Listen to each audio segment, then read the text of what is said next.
Mula sa simpleng pangarap, ngayon ay lumilipad na si Andrew Joseph Aldana mula Cauayan City, Isabela sa iba't ibang panig ng bansa matapos siyang maging opisyal na cabin crew ng Emirates Airlines. Nagtapos si Andrew ng Bachelor of Science in Tourism Management bilang Leadership Excellence Awardee sa University of Perpetual Help System Isabela noong 2024. Sa loob ng pamantasan, naging aktibo rin siya sa pamumuno bilang Governor ng College of International Hospitality Management at naging opisyal ng Supreme Student Council sa larangan ng Public Relations. Naging scholar din siya ng Cauayan City Scholarship Program, patunay ng kanyang dedikasyon at determinasyon na maabot ang kanyang mga mithiin. Ang kanyang pagpasok sa isang world-class airline ay bunga ng mahabang paghanda at pananalig sa sarili. Sa kanyang mensahe para sa mga nais maging flight attendant, binigyang diin niya ang kahalagahan ng masusing paghanda at walang sawang pagpupursige kasabay ng pagtitiwala sa gabay ng Diyos dahil anya sa ganitong paraan unti-unting naaabot at natutupad ang mga pangarap. Idol, parang bumibilis ba ang pagtanda?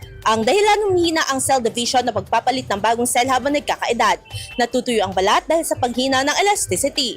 Para mapigilan ito, mag-DTX 500 na. May antioxidants at vitamins, polyphenols at flavonoids na pumipigil sa collagen degradation. Sikreto sa pagiging young looking mo. Para maging healthy, mag-DTX 500 palagi. Para sa IFM News, ako si Idol Sena Marie Akdang. Idol! IFM News.